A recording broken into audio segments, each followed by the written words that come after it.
and welcome to Keeping It 100 Medicine. I'm Dr. Danielle, a physical medicine and rehab resident. As most people are applying to residency, one of the top filters that residency programs are going to use is your STEP score. However, as most applicants are becoming more and more competitive as they're getting better scores, residency programs are going to have to use other methods to differentiate one applicant from another. And one of those things is most likely going to be their letter recommendation. So in today's video, I would like to discuss my top 3 tips and 2 bonus tips to get a good and unique letter recommendation. So if you're interested, please keep watching. Tip number 1 is to have a good strategy. For the purpose of this video, I'm going to call letters of recommendation LORs. So prior to starting your rotation, you just want to purpose in your mind if this is a specific specialty that you want to go into, that you want to make a great impression on the attending and residents while you're there. I'm going to generalize, but people that tend to write good letters of recommendation are those who are passionate about the area that they are practicing, and they tend to be a little bit more outspoken, if you will.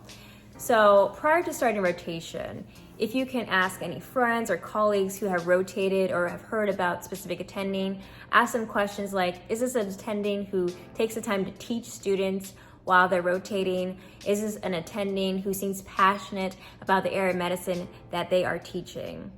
If you don't have that advantage, don't worry. Just keep in mind that, again, this is the rotation that you want to get a letter recommendation, just because what they are teaching aligns with what you are applying for. So for example, for someone who's applying to family medicine, if they can't get 3 LORs from 3 different family medicine docs, they can get one from like a pediatrician that they rotated with, or another one from their OB-GYN, because that is related to the field of family medicine.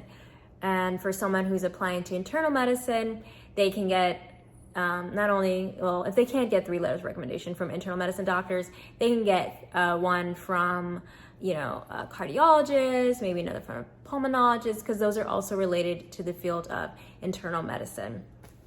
And while you're on those rotations, definitely make sure that you put your best foot forward. You want to make sure you study the material well, just not only for those pimping questions that attendees may ask you, but just so you appear to be competent in what you've been learning. You also want to provide a helping hand to the attending as well as residents, because even if this is a specialty that you're not necessarily a fan of, they just want to see that you're engaged and that you like that rotation, because you're most likely going to stand out if you seem happy or that this is something that you want to go into. Tip number 2, around the last week or 2, you just want to confirm with that attending that they can write you a good letter recommendation. Hopefully they say yes. And as a general courtesy, when your rotation is ending, you want to provide them with a handwritten thank you letter. In this thank you letter, you should write about how they personally impacted you and things that you will pick up from that rotation that you carry on with you throughout your medical journey. And about like a week or so after the rotation ends, if they haven't, or if you haven't already, make sure that you email that attending and provide them with your CV, your personal statement, a picture of yourself, as well as tell them the specialty that you are going to be applying to, specialty or specialties. Tip number 3 is to keep in communication with the letter writer. So everybody has very busy lives and they can even get distracted. So it's important to kind of remind them if they haven't submitted your letter recommendation about a month or 2 prior to its due date. And you can actually see on ERAS when it has been submitted. If you're asking an attending where there's going to be like a large gap of time between when you asked and when the letter is due, make sure you continue to communicate with that attending, specifically like, during like holidays or like New Year's, stuff like that.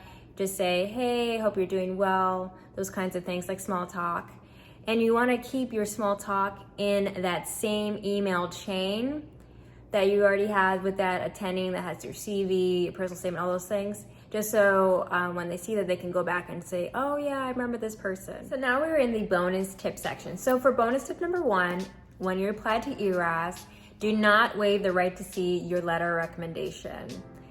I specifically say that just for those who end up having to find positions out of the match, they have to usually provide 3 letters of recommendation to those out of match residency positions.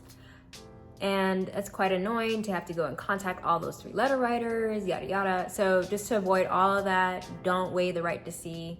Your letter recommendation won't change whether you see it or not, so it doesn't matter.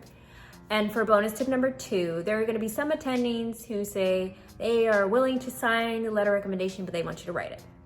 For those attendings, make sure that when you write your letter recommendation, you list all the great qualities that are found in physicians, and that those are things that they saw in you, and also include specific details while you were in that rotation that stuck out to them or to you for them to write into your letter recommendation. I hope this video was helpful, and much success to those who will be applying to residency this year.